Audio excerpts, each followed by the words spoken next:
सभापति महोदय, मैं अत्यंत आपका आभारी हूं कि आपने माननीय वित्त मंत्री जी के द्वारा प्रस्तुत फाइनेंस बिल के समर्थन में मुझे बोलने की अनुमति दी है। अभी मैं कल से काफ़ी सदस्य सत्ता पक्ष के हों प्रतिपक्ष के हों, मैं सभी के विचार सुन रहे थे। आखिर हमने जब बजट पास कर लिया, गिलेटिन कर लिया, उसके बाद फिर ये फाइनेंस बिल आता है, तो ये फाइनेंस बिल का जो उद्देश्य है वो क्या है? ये प्रतिवर्ष फाइनेंस बिल हमारी वित्त मंत्री लेकर के आती है और फाइनेंस बिल में जो फाइनेंशियल प्रपोजल्स होते हैं, पूरे वर्ष के जो फाइनेंशियल प्रस्ताव होते हैं, उसकी रूपरेखा होती है। जो फाइनेंस से रिलेटेड स्कीम्स होती हैं या जो हमारे फाइनेंस से रिलेटेड जो एक्ट हैं, चाहे वो इनकम टैक्स एक्ट हो 61, central goods and service tax act हो 2017, कस्टम टैक्स हो 72, कस्टम टैरिफ एक्ट हो 75, सेंट्रल एक्साइज एक्ट हो 1944, गवर्नमेंट सिक्योरिटीज एक्ट हो, unit trust of India, transfer of undertaking, ये सारे, इनमें अगर कोई बदलाव होता है, अगर कुछ इसमें फाइनेंस के मॉनेटरी बदलाव करते हैं, तो इसको और एक्ट के और स्कीम्स का सबका समावेश करके वर्ष के प्रारंभ में फाइनेंस बिल को लेकर के आते हैं। लेकिन मैं कल सुन रहा था अपने कांग्रेस के सम्मानित नेता डॉक्टर शशि थरूर को, जो उन्होंने इनिशिएट किया। उन्होंने कहा कि उदाहरण 3 चीज का दिया कि I could not fix your brakes so I made your horn louder. फिर दूसरी बात कहा, I could not repair the roof and I brought you an umbrella. And तीसरी बात कहा कि classic case of patch work solutions.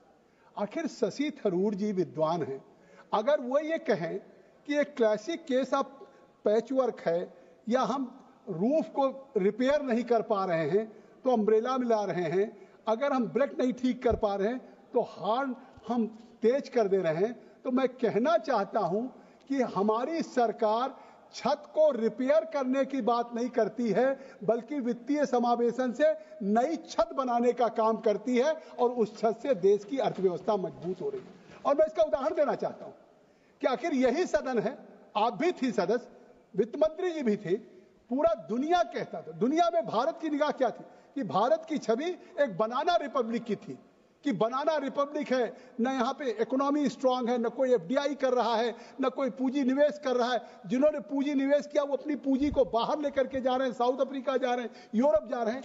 तो एक बनाना रिपब्लिक की इमेज कांग्रेस यूपीए की सरकार में थी और आज शशि थरूर जी कह रहे हैं रिपेयर करने की बात। आज इस सरकार ने नरेंद्र मोदी के नेतृत्व में बनाना रिपब्लिक से निकाल करके इसको री इमर्जिंग इकोनॉमी किया है, जिसको पूरी दुनिया स्वीकार करे। और ये बात जगदंबिका पाल नहीं कर रहे हैं कि ये री इमर्जिंग इकोनॉमी है।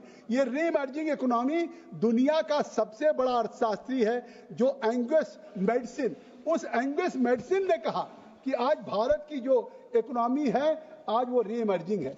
क्या ये नहीं बात थी कि टॉप 5 फ्रेजाइल में भारत की गिनती नहीं होती थी, कि भारत की इकोनॉमी दुनिया के टॉप 5 फ्रेजाइल में, गौरव जी भी इस पर सहमत है। तो टॉप 5 फ्रेजाइल इकोनॉमी से क्या ये सच्चाई नहीं है कि आज टॉप 5 फ्रेजाइल इकोनॉमी जो 14 तक कही जाती थी, आज वो दुनिया की टॉप 5 इकोनॉमी में भारत को लाने का काम किया है, कि ये नरेंद्र मोदी जी के नेतृत्व में किया। मैं इसके लिए वित्त मंत्री जी को भी बधाई देना चाहता हूं और अपने प्रधानमंत्री जी को। और ये बात नहीं है कि हम वहीं रुकने वाले हैं।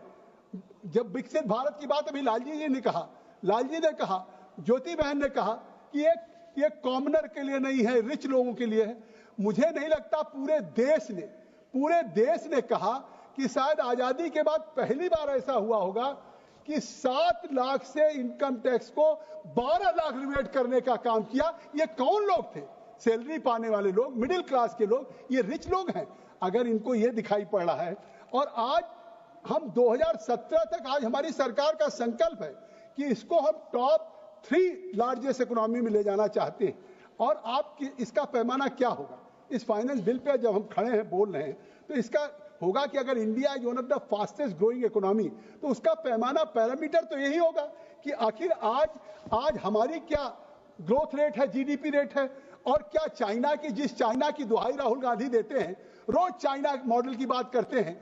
मैं चुनौती देता हूं कि आज पूरी दुनिया में India is not only the fastest growing economy, आज इंडिया की जो जीडीपी ग्रोथ रेट है वो 6.5% है और चाइना की केवल 4.6% है। और उसके बाद भी चाइना की बात गौरव जी अपने नेता से कहिए, थोड़ा पढ़ लें। यूनाइटेड स्टेट्स की क्या है, 2.1% है। मैं आपके माध्यम से उनको तो ज्ञान दे नहीं सकता हूं, लेकिन मैं आपको जानकारी दे सकता हूं, और मैं आपको उपनेता है तो जानकारी दे रहा हूं। यूनाइटेड स्टेट्स की क्या है, 2.1 है। यूनाइटेड किंगडम की 0.6% है। रसिया की क्या है, 2.6%। आज पूरी दुनिया के लोग देख रहे हैं कि भारत में आखिर हमने चाहे फाइनेंशियल डिसिप्लिन हो, नहीं, आप सुन लीजिए माननीय सदस्य, मैं जो बात कह रहा हूँ बड़ी चुनौती के साथ, मैं बड़ी चुनौती के साथ कह रहा हूँ सभापति महोदया, कि आज संघीय ढांचे की बात करते हैं। मैं धन्यवाद देना चाहता हूं, बधाई देना चाहता हूं मोदी जी को, वित्त मंत्री जी को, कि आप संघीय ढांचे की बात कर रहे हैं। पहली बार इस संघीय ढांचे में हम आज जो हमारे फाइनेंस बिल पे आया है, आज इस सरकार का अब रेवेन्यू एक्सपेंडिचर में विश्वास नहीं है, हम कैपिटल एक्सपेंडिचर में विश्वास कर रहे हैं। और कैपिटल एक्सपेंडिचर में जब हम ज्यादा खर्च करते हैं तो कैपिटल एक्सपेंडिचर से एयरपोर्ट्स बनते हैं, हाईवेज बनते हैं, एक्सप्रेसवेज बनते हैं, मेडिकल कॉलेज बनते हैं, एम्स बनते हैं, हमारे IIM बनते हैं। और आज उसी सरकार के कैपिटल क्रिएशन के में विश्वास करती है। और इसमें हम आंकड़े देना चाहते हैं कि आज हम कैपिटल एक्सपेंडिचर हम कितना कर रहे हैं। पिछले साल की तुलना में जो देश के लिए परिसंपत्तियां, इंफ्रास्ट्रक्चर, जो देश के विकास की आधारभूत ढांचा होगा, जो उसकी नींव होगी, उस कैपिटल एक्सपेंडिचर को पिछले साल की तुलना में 10.1% हमारी सरकार ने बढ़ाने का काम किया है। मैं इसके लिए भी वित्त मंत्री जी को बधाई देना चाहता हूं। राज्य की बात करते हैं, कहते हैं शशि थरूर जी ने कह दिया कि जीएसटी ये पनिशमेंट। अरे भैया, आप अच्छी अंग्रेजी बोल के देश को क्यों गुमराह कर रहे हो? जीएसटी ये पनिशमेंट। आज हमने दिया है राज्यों को इस वर्ष हमने 12.5% से अधिक पैसा केवल उन राज्यों में इंफ्रास्ट्रक्चर क्रिएट हो, कैपिटल एक्सपेंडिचर के लिए हमने 12.5% राज्यों को दिया है, जिसमें 25 लाख करोड़ राज्य की सरकारों को केंद्र सरकार ने दिया है कि आप अपने राज्यों का इंफ्रास्ट्रक्चर मजबूत करिए, हाईवेज मजबूत करिए, वहां की सारी चीजों। पहली बार 1.5 लाख करोड़ हमने इंटरेस्ट फ्री लोन दिया है। आज तो इनको तारीफ करनी चाहिए, केसी वेणुगोपाल जी भी आ गए, किस तरीके का फाइनेंस बिल जो पूरे वर्ष का लेखा जोखा है कि आने वाले में, और सही मायने में मैं समझता हूं संघीय ढांचे को मजबूत किया। 2-3 बातें मैं कहना चाहता हूं। बड़ी बात फिस्कल डिफिसिट की हुई, बहुत बात रेवेन्यू डिफिसिट की बात हुई, रेवेन्यू एक्सपेंडिचर की बात हुई, कैपिटल एक्सपेंडिचर की बात हुई, कैपेक्स की बात हुई। मैं थोड़ी बात कह देना चाहता हूं कि आज फिस्कल डेफिसिट, जिस समय पूरे दुनिया में कोविड आया, उस कोविड में भारत भी प्रभावित हुआ, पूरी दुनिया प्रभावित हुई। और उस कोविड के जमाने में हमारी फिस्कल डेफिसिट, अंतर भी क्या होता है, फिस्कल डेफिसिट, रेवेन्यू डेफिसिट, इस पे भी कोई खास चर्चा नहीं। फिस्कल डेफिसिट जो पूरे साल का एक्सपेंडिचर होता है, प्राप्तियां होती हैं, उससे अगर प्राप्तियों से रिसीप्ट से ज्यादा खर्चा हो, फिर वो पूरे साल का एक कैलकुलेशन होता है, फिस्कल होता है। डे टू डे का हो, उसको जब हम खर्च को प्राप्तियों से ज्यादा है तो वो रेवेन्यू डेफिसिट होता है। तो जहां कोविड के दौरान 2020-21 में 9.2% इस देश का फिस्कल डेफिसिट हो गया था, प्राप्तियों से ज्यादा खर्चा हो गया था, आज 2024 में उस 9.2% फिस्कल डिफिसिट को घटा करके हमारी सरकार ने 4.5% फिस्कल डिफिसिट किया है। मैं इसके लिए भी सरकार को बधाई देना चाहता हूं। रेवेन्यू डेफिसिट की बात कर रहा हूं। रेवेन्यू डेफिसिट, मैं सरकार, कांग्रेस यूपीए सरकार में थी, 2014 में थी, उनका 3.1% उस समय रेवेन्यू डेफिसिट था।